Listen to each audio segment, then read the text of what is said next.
Through means other than artistic skill. Oh, To be fair, I feel like that ship sailed the moment you allowed yourself to be named as the director on our posters. em mà thật nhá, nhìn chiêu đi cảm giác giống hơ tao ấy. Nhìn giống hơ tao nhưng cái mặt đấy. It's not my fault that I'm super popular. What was that saying again? My popularity has, Sunk to an all-time low?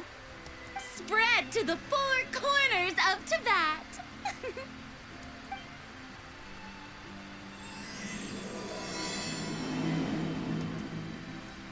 Đúng là cái dàn waifu của con tên đúng kiểu là dàn waifu của mọi nhà luôn đấy.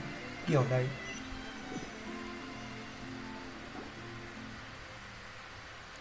Người thì nghệ sĩ, người thì mê nhà lữ hành. Excuse me, everyone. Đây là ông nhà đầu tư rồi. I've been talking non-stop with the Film Association. Oh, seems like you... Yes, that. Oh, and before we begin the final round, the original investor of our film, Mr. Morris. A pleasure to meet you all. Yes, glad to make your Nhưng mà cái câu acquaintance, chuyện Mr. này Morris. trinh thám nhiều plot twist. Đại The loại là situation cái tem này đang làm một cái indeed improved. Don't worry, Mr. Morris. một cái câu chuyện về challenges về have cái no tác time. phẩm hai người lính ngự Maybe lâm. this hour. Đấy. Almost done filming. Is that so? Hai người lính ngự lâm I see. mà That's All right. Now that we've gotten all the kiểu pleasantries toàn out hội of the người kiểu way, không cần tiền. we'll mostly be filming typical. Oh, and there'll be a Có cameo một for cảnh Mr. của Konisato Asato, and Miss Yoimiya as Joy well. này, That's right. Excellent. Then let's start with the scenery shots. quay phong cảnh. Remember, all we need are some wide zoom shots of the streets. Cái này hơi bị căng đấy. Ok. Ready? Lights, camera, action. Nhưng mà ấy có cái góp ý là cái Furina Light Camera Action ấy thì không, tôi không biết là bà Amberly Connors Okay. là bà cũng có cả làm đạo diễn lồng tiếng nữa, Slowly.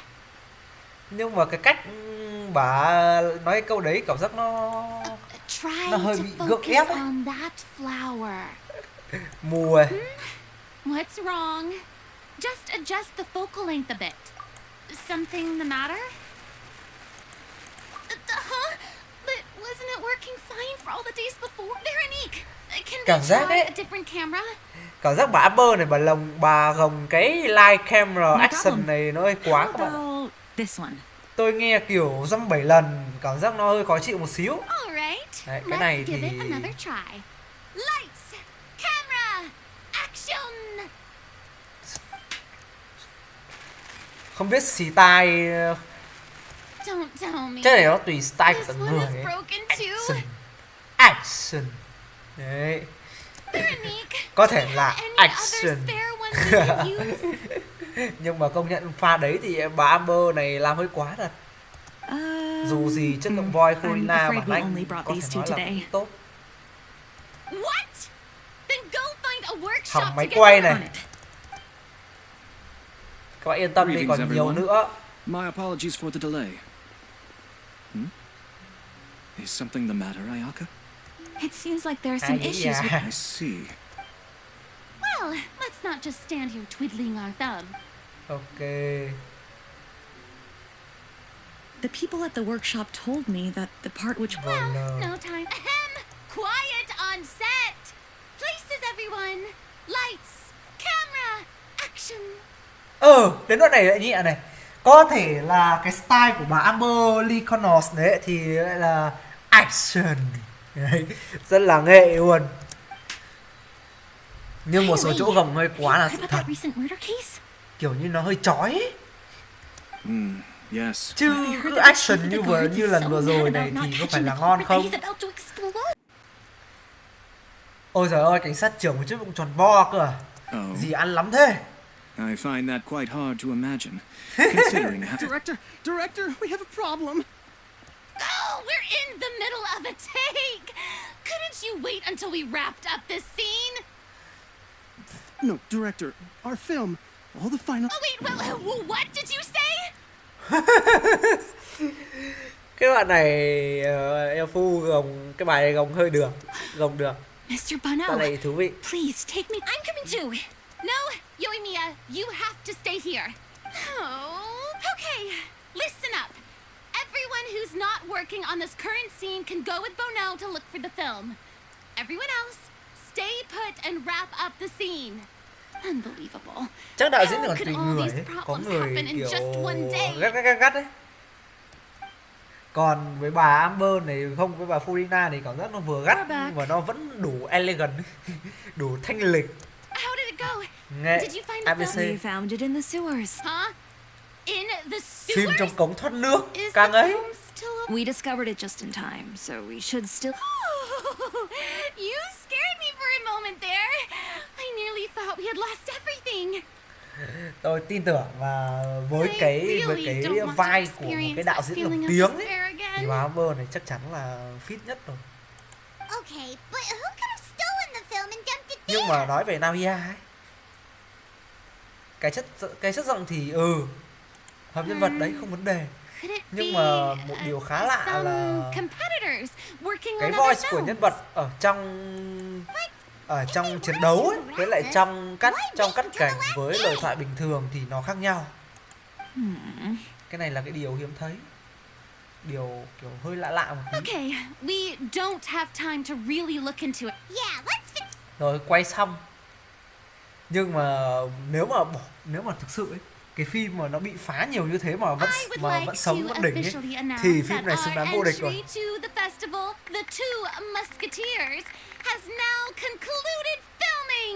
Còn Clue là filming đóng máy rồi. I'm unspent.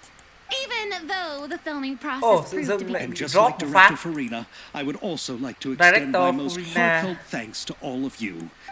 all right. Let's save the awards speech for later and hopefully also get some rehearsals Nhưng mà in before the real thực ra cái này thing. cũng không phá cốt truyện cho lắm, khi mà các bạn có thể kiểu như là đây là Furina kiểu trong thời gian làm thần thì lại ấy, nhưng mà Anyway, now it's có time một to phần nó phá cốt truyện đấy. party. Thế nên là tôi không sâu được cái đoạn đầu là bởi vì nó sẽ phá tránh những cốt truyện, nó sẽ spoil nội dung ấy của những cái bạn chưa làm. Tôi cũng chưa làm luôn, This place is nhưng mà hopping. vẫn phải cắn răng làm. Everyone's finally getting to relax after wrapping up the film. Đây hỏi anh em Kamisato rồi. Hey, Ayato, how's your work been going? Everything went rather... Ayato told me, so the next time... Oh, that's Ký great. hết những cái đoạn nhá. Oh, wait. Wouldn't your Nico get upset if that happens? You've got a point. The cultural exchange won't only feature Đưa literatures chuyện of trinh both thám nations, of Fontaine course. đi với nhà xuất bản. We have a Whoa. When the time comes, be Cái sure to này visit thì and không cần phải participate lo. in all the Bà Ye events. thì đúng là cái này đọc cái này thì vui vãi lều, kinh tế vãi bìu à. Khi mà kinh tế vãi bìu ấy, tội gì mà kiểu không đồng ý chứ. Cái đấy kinh tế mà. Rina. Oh, my darling clapper loader and camera operator. My darling You both clapper worked loader. really hard. Paimon thinks you worked even harder than us. Worst of all, Paimon started having dreams of you shouting, "Lights, camera, action!" into Paimon's ears. The actual dream didn't start until you've yelled that. Thật ra Paimon nói đúng tiếng lòng, có khi ý, Paimon nói đúng tiếng lòng của các anh em. Đáng sợ hơn lúc kiểu như Erina, Ice Cream Furina say lights, camera, action. Cái chất giọng không với cái vai kiểu gần như y chang với Furina luôn. Cái này là một điểm hay này. Cảm giác là các ông bà lồng tiếng If kiểu anything, shouldn't I be more grand and delightful than your dreams? We've been through so much together. cái này and các ông that's bà why your lồng brain tiếng cảm giác kiểu remembers móc me. nối với nhau để làm rồi. That. À, Chiori! Hey, you two. Are you not really into these kinds of big social occasions? nói thật với tất cả các bạn là nhìn cái mặt Not này particularly. tôi cứ nghĩ về But cái is Hota this đấy mà better nhỉ. than Fontaine Fashion Week? Kuru ấy. But if this film becomes a big hit, people will definitely come flocking to your shop. Yes. Kiểu rất cái mặt That's kiểu highly vênh vênh đấy likely. nhưng mà kiểu không lùn ấy. As long as the film can premiere as Are you still worried about that and all the obstacles we had to face today. Okay. You're right. But why today of all days? No. No, how are you doing, Mr. Morris? You haven't... Well, you could say that. Judging by how much fun everyone's having, I'd say probably not until well after midnight. Is there something that you still have to take care of at home, Mr. Morris? Oh, well, I'm just not a late night person, so I might... Oh, no! Silly me. I almost forgot something super Ủa? important. Mẹ, em Joy rất là tự nhiên nhá. Oh, what is it? I prepared a whole batch Tao of để fireworks for quên the đống party. pháo hoa. I Ấy, forgot to mẹ bring tự them nhiên over vãi from cả the mình luôn. warehouse. Fireworks, you say? Well, that's truly a pity. Sorry things didn't go as planned. Could you help me carry them over, Mr. Morris? I won't be able to fetch all of them by myself. Me? Are you sure that you can't find anyone? I just wanted to make this surprise for everyone. Pretty please, Mr. Morris. These are some of the best fireworks I've ever made. So I also want you to see them before you leave. They're... But... It's okay, just come with me. If we're Cái kiểu sneaky hệ enough, hỏa ấy, ngoài nobody đi else lúc will see thì us leaving. kiểu ai cũng mẹ vui vẻ, trẻ khỏe, tươi cười, ABC. All right. The warehouse is right over here. I moved the Okay. fireworks there in Chúng ta advance, sẽ điều khiển so em it Joy. shouldn't be too much work bringing them back. It's still a ways away from the party. Sorry about that, Mr. Morris. It's tội probably là em because này I'm used to kiểu- carrying fireworks all the time, so it doesn't feel Cái like a kiểu lot of hơi work to xui me. tí, lần nào cũng bị dính phải những cái banner, cái lần nào ông phải đi cùng những cái banner xịn, những cái banner của nhân vật thần ấy. Nhưng mà nói đi nói lại thì Navia vẫn là một cái nhân vật mà kiểu khi bạn muốn chơi ấy, bạn muốn chơi bạn vẫn có thể roll về và nó cũng mạnh theo một mức, theo một cái cách nào đó đấy, kiểu bắn thường cũng rất là đau đấy, rất là thấm. Đấy, thì đẹp tươi cười, kiểu nhiều anh em cũng sim lắm, nhưng mà bây giờ thì anh em sim Furina Navia nhiều hơn thôi đấy, em cũng có thể dồn về được. Và đấy, mấy còn khoảng trong khoảng ngày mai ngày kia thôi thì banner cũng mở rồi đấy. Hy vọng là anh em sẽ roll được những cái nhân vật mà mình mong muốn. Những ông nào mà cần gỡ Navia thì cũng có thể gỡ được. Rồi, chúng ta sẽ xem cắt cảnh ở đây.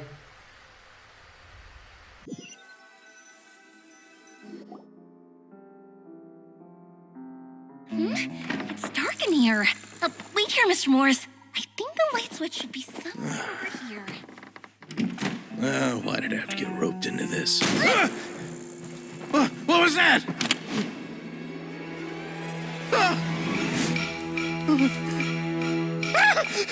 Who's there? Get me out! Get me out of here! Did you really think you'd get away, Morris?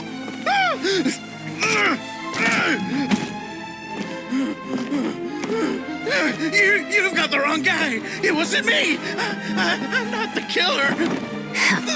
You know, Eliza died a far more heroic death than this.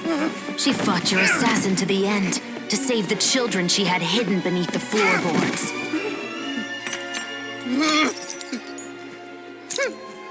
That is Eliza's pendant, the one with a photo of you two inside. The one you gave her. Ring any bells? It's a fake. It has to be. There's no way. No way your assassin didn't destroy it, you mean?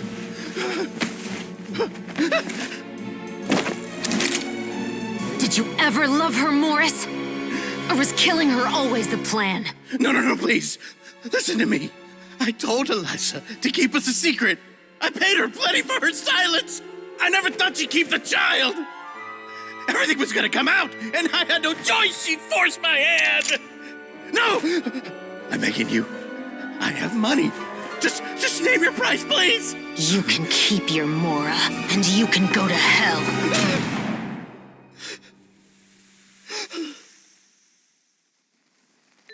I'm Captain Shovraz of the Special Patrol. Morris, you're under arrest for Eliza's murder. Huh? Hmm?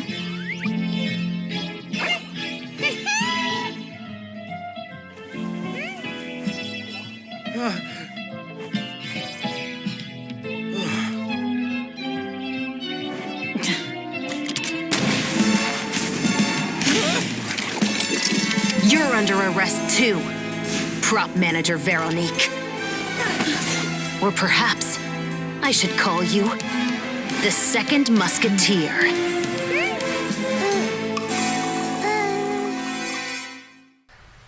Wait, what's going on? This wasn't in the script. Nó không có trong kịch bản. Drop the gun, Veronique. Why? Why would you keep me from exacting revenge on this heartless monster? Drop your weapon. This is my final warning.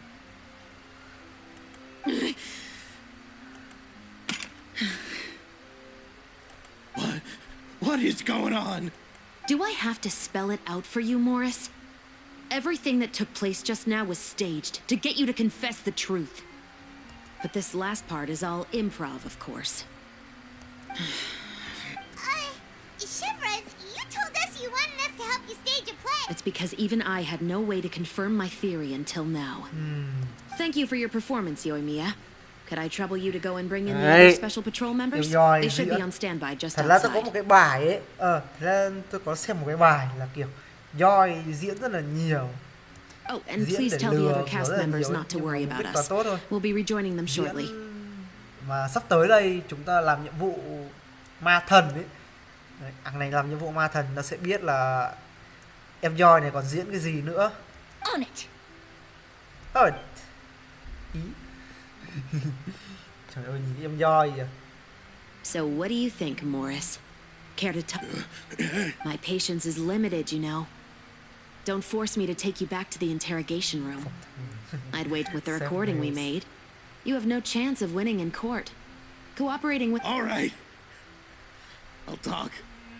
I hired an assassin to murder Elisa. She once worked as a maid on my family's estate. We kept our relationship a secret and carried out an affair for some time, but if my parents ever found out, they would have stripped me of my Câu chuyện inheritance này and cảm giác status, y chang driven me out hai of người my lính home. lâm nhỉ. I also didn't expect Elisa to insist on bringing the pregnancy to term. Kể cả tôi được She chơi even lại asked cái me to nhiệm leave vụ my này đấy. family and travel far, Thấy far cái đoạn away cắt with cảnh her. này cũng hay. Đúng là hay. She believed that you were truly in love with her. I didn't have a choice.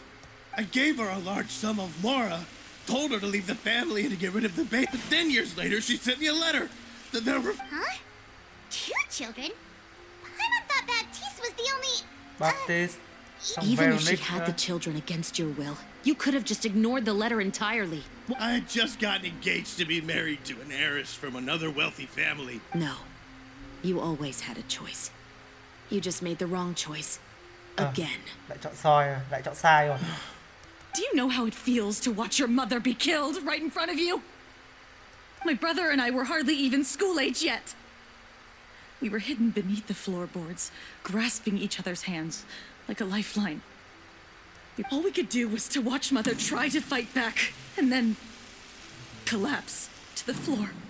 Even after the assassin left, we were still too terrified to leave our hiding spot. But she had already become cold and stiff to the touch. You made up your mind right then and there to bring this case to light.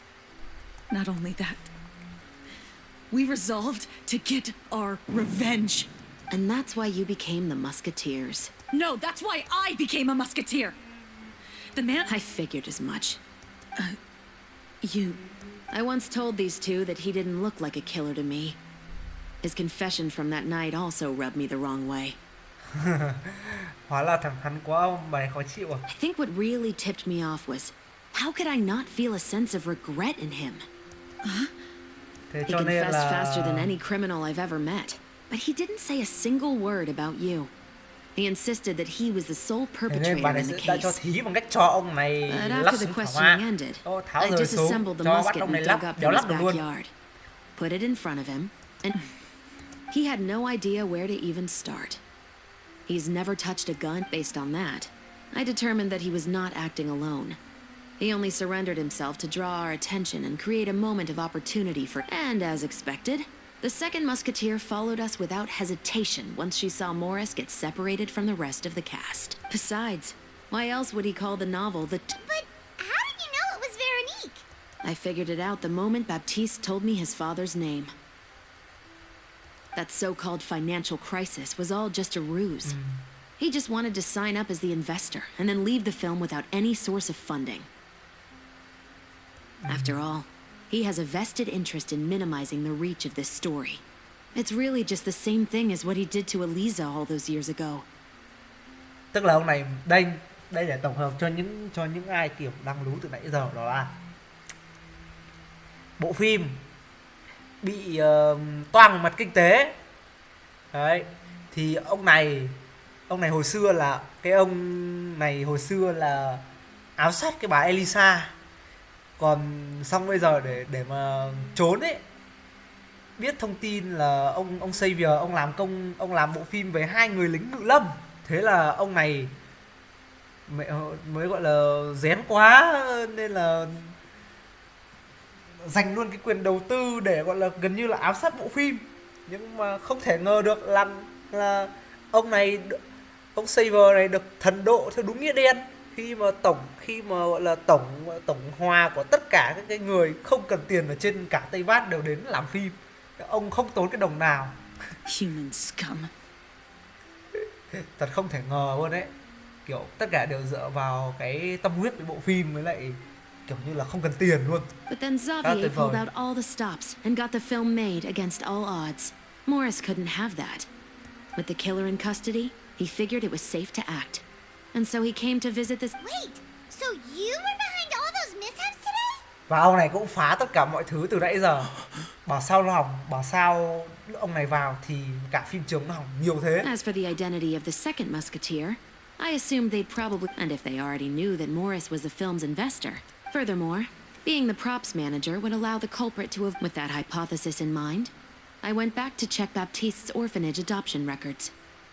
Guess whose name I saw on the same page, just a few lines from his. My brother. He trusted you. As in, he trusted me to perform the deed on his behalf?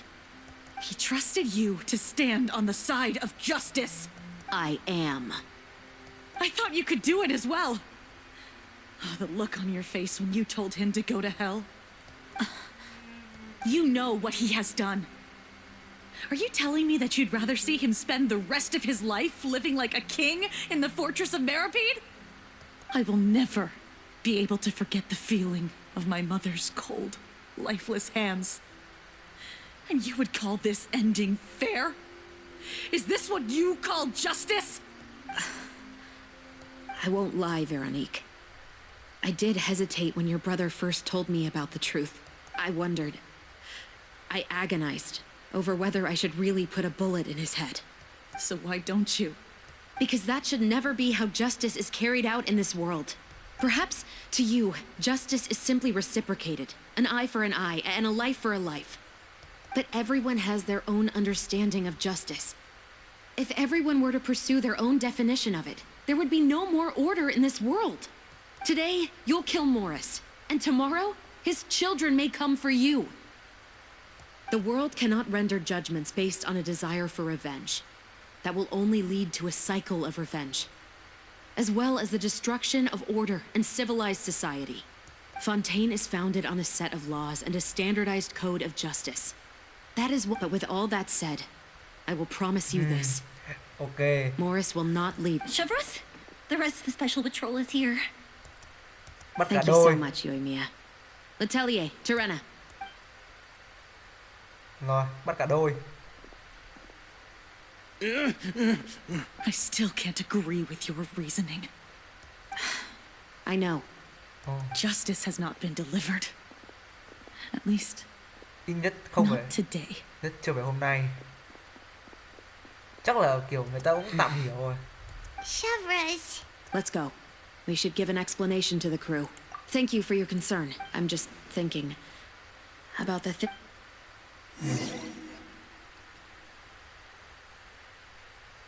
Cảm giác hơi giật giật. I'm just glad that you're all safe and sound. Well, what should we... What do you mean? Chiori is right. I'd also like... But the real ending of the story seems to have deviated somewhat from the one in the script. Ai có tu. The call is yours. We still have time. No, it's fine as is. I like what we have for the này. romanticism is what gives works of art their appeal. Fiction is able to explore means of restitution that could never, just like the real world. The world of stories also has its own set of rules. Sounds good to me. I support your decision.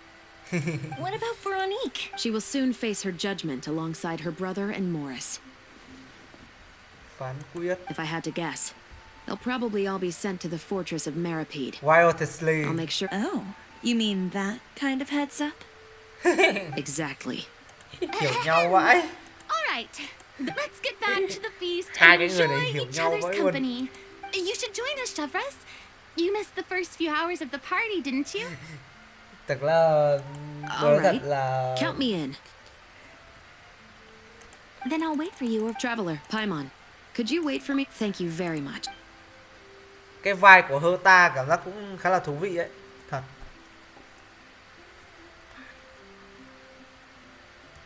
Rồi, đánh thất thánh triệu hồi này. Ý ấy.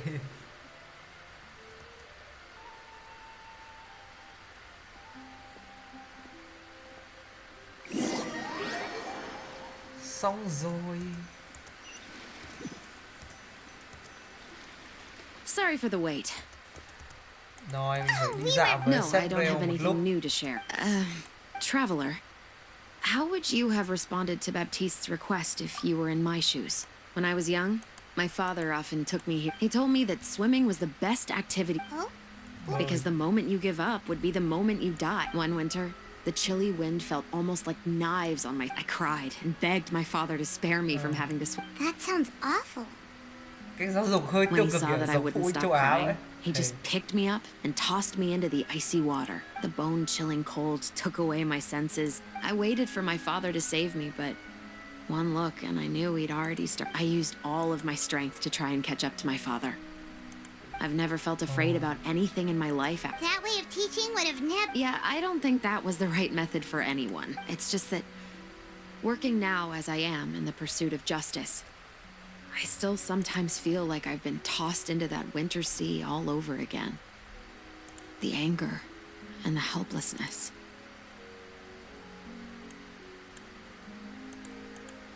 Shavra... But the worse I feel, the more I know to never... Anyway, how about a race?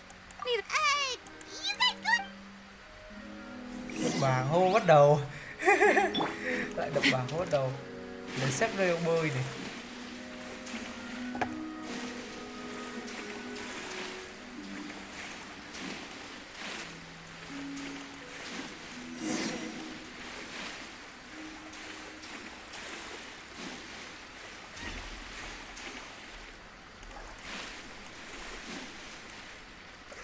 Được cái bơi ở Phần này thì không chết đuối được. Nên là mình vẫn sống sót với cái thanh stamina bé tí này. So fast in the water. So... Partly, but Oh, so it's due... of course. Ok, do It was, tự come thuyết. on, let's... Đi thêm một đoạn. Ok. To be honest, I do sometimes question whether the decisions I make are the right ones. But I know that no matter what, I must keep swimming. Because the only thing I've got my eyes on is the shore in the distance.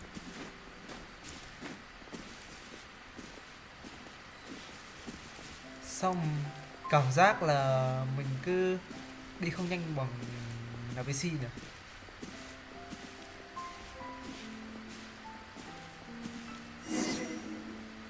Thank you for coming on this walk with me. I feel a lot... Huh. We're nearly back at Baptiste's Ây, hơi giật house. giật nhá. Huh, you're right. He really did plan a lot of... Trông rất nhiều hoa. Wait. Paimon, Traveler, look! The rainbow roses in the garden. They're in Hoa full nở bloom rồi. now. Ê, nhưng mà chỗ này bị drop FPS hơi nhiều nhá. Rồi, mắt cuối. Nhìn. Hoa nở rồi. 2 ngày sau. Đấy, quay đồng hồ mắc ping này là được rồi.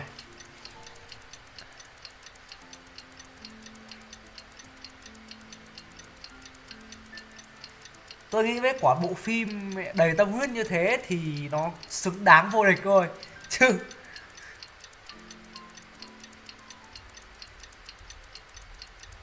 cái bộ phim kiểu đấy đúng là xứng đáng vô địch mà.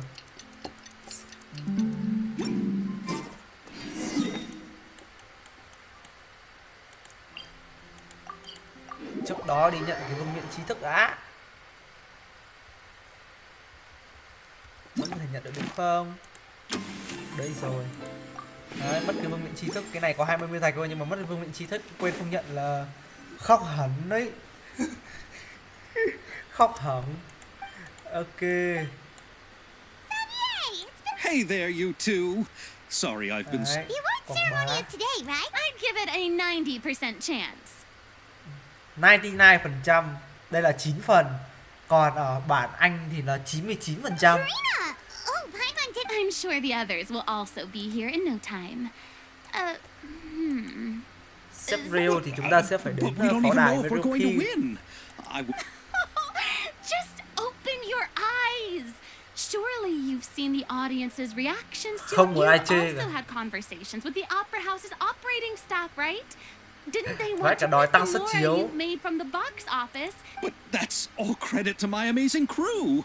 You've all... Well, give it some thought. All right, but before that, Traveler and Paimon, could I trouble you to quickly pay a visit to the fortress of... Huh? But shouldn't we stay for the award? I wanted to ask you two to invite Shove. I haven't been able to find her recent. According to the papers, the... Oh, Paimon gets Okay. it now. Yep, just wait here, Xavier. And All right, then... À đây, hướng dẫn các bạn các bạn lười làm nhiệm vụ ma thần cách xuống pháo đài Merope. Đây được hướng dẫn các bạn luôn này. Cách để các bạn lười làm nhiệm vụ có thể xuống được pháo đài Merope như sau. Thứ nhất là để đèn chiếu đây. Thứ hai là sẽ có lối vào như này.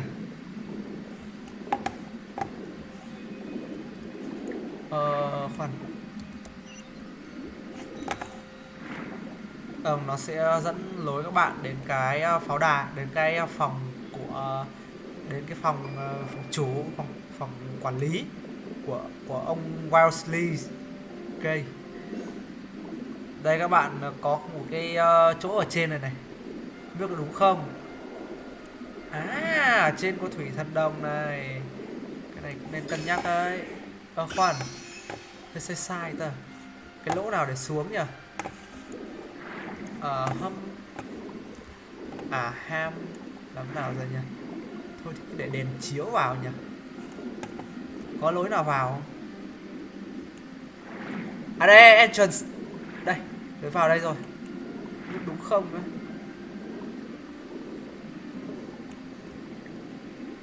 Ây da, sao rốt kinh thế? Chúng ta để đèn chiếu.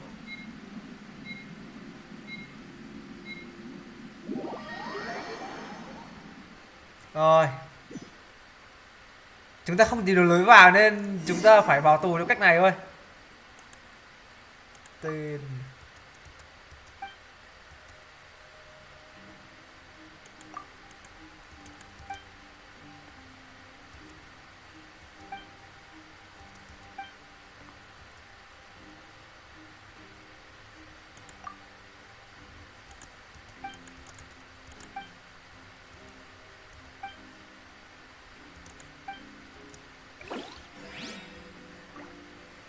À đây là hỉ kịch chưa hoàn thành à?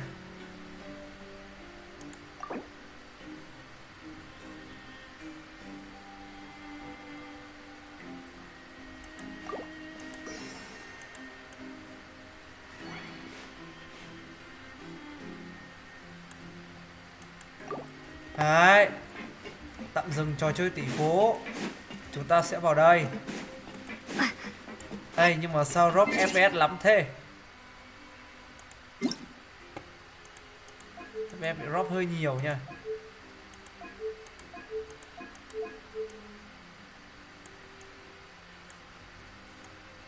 Tất cả khử răng cưa ABC mà. Giật thế. Hay là nó trong quá trình load tester. Hơi khó nhỉ. Từ lúc sang Fontaine thì This is as far as I'll be taking tester them. thứ. I'll Got another errand to run? Ok. Đây là ông công tước Wellesley. something like that. I'm expected at a party. Now that's something you don't hear. No, it's just a special... Surprise! Paisley! Festivals really do bring people together. It's been a while. Call it the festival spirit. Yeah, you could say that. Even our head nurse has Sữa gotten lắc, herself all độ worked dinh up dưỡng preparing siêu cấp. super deluxe. We've been talking about work just Sữa now. lắc này là cái gì, cái đó ai các bạn sẽ biết sau. We've already finished discussing everything. I believe. But you also... Here, how about this? You could give everyone a copy of the newspaper. Okay. Perhaps... I suppose then a certain someone may soon find himself. While another two people will soon be hailed as heroes. Speaking of Cả hai heroes, đều đúng. did you two need some? Oh, You're here to invite me to the party, right? get back right away. Rồi, chắc chắn là nói chuyện với ngài Rowsley rồi. And the same to you. Chắc chắn là mẹ hai, chắc chắn là cái ông kia sẽ không có kết cục tốt đẹp đâu.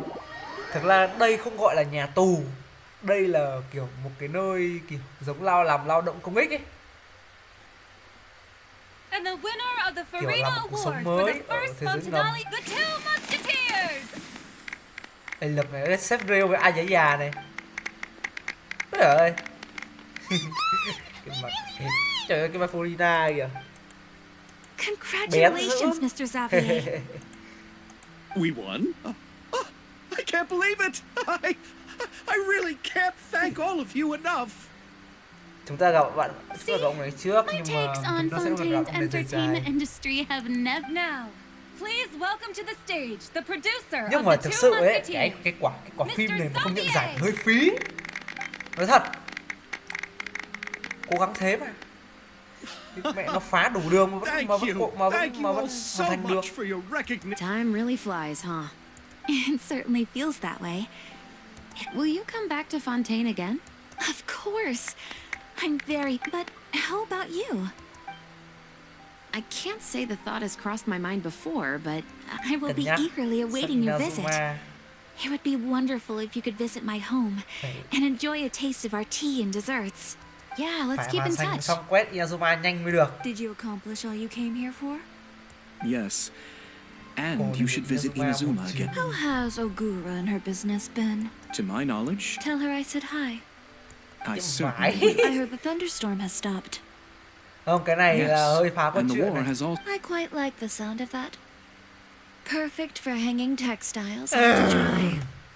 I'd like to offer my thanks again to the Thời tiết phù hợp entire để phơi cast and vải. crew. Cái Without này you, I ừ, would have never completed cứ this mỗi film, lần nhìn much thấy less Chiori had là the tôi lại nghĩ người opportunity to ta be nhé. stamped. With the support of Thật my sự luôn ấy. entire crew, I would like to officially announce our film company, Musketeer Pictures. Hãng phim That is a really hãng nice phim ring. lính ngự lâm à. Then in that case, let's... Rồi, Oh, Paimon didn't know we'd also be Director Farina, I believe you are the... No. There's đâu no không need. cần đâu, xấu hổ chết. Trời ơi, em bé này. It's an honor the director deserves. Yes, I agree. Just accept that you're not getting out of this. Ready, everyone? 3, 2, Yeah. 1. Musketeer Pictures! Rồi, end rồi. Tất cả đã kết thúc.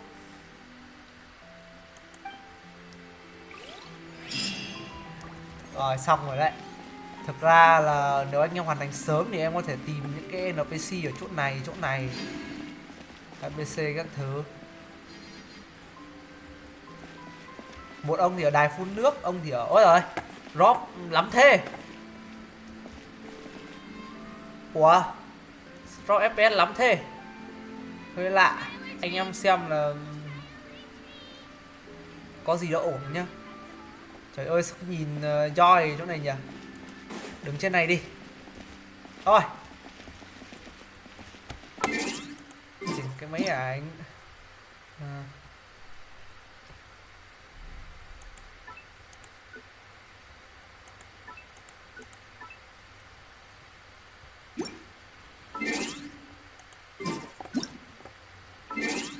Là cách nào giờ nhỉ? Làm cách nào để ẩn UI? À đây. Thu nhiều quá này. Rồi, như thế. Rồi, như vậy ở trong tập hôm nay chúng ta đã gọi là khởi động năm 2024 với một cái nhiệm vụ phải nói là trinh thám rất là hay các bạn ạ. Hy vọng là chó sẽ gọi là giữ vững cái phong độ này, gọi là có trùng số những trùng số nhẹ thôi, để chúng ta có một cái trải nghiệm tốt hơn. Cùng với đó thì QOL các thứ cũng sẽ nhiều hơn trong năm 2024, và một mong muốn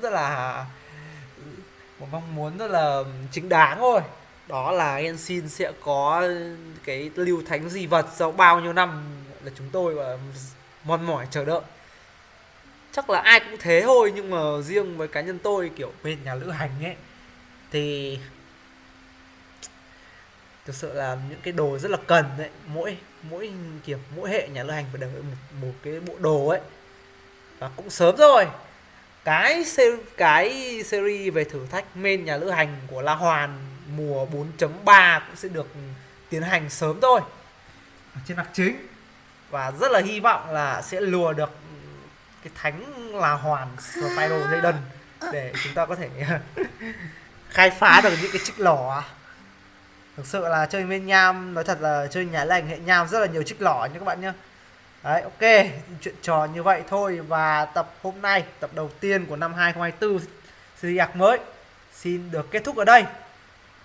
Hẹn gặp lại các bạn ở những video tiếp theo trên kênh của mình.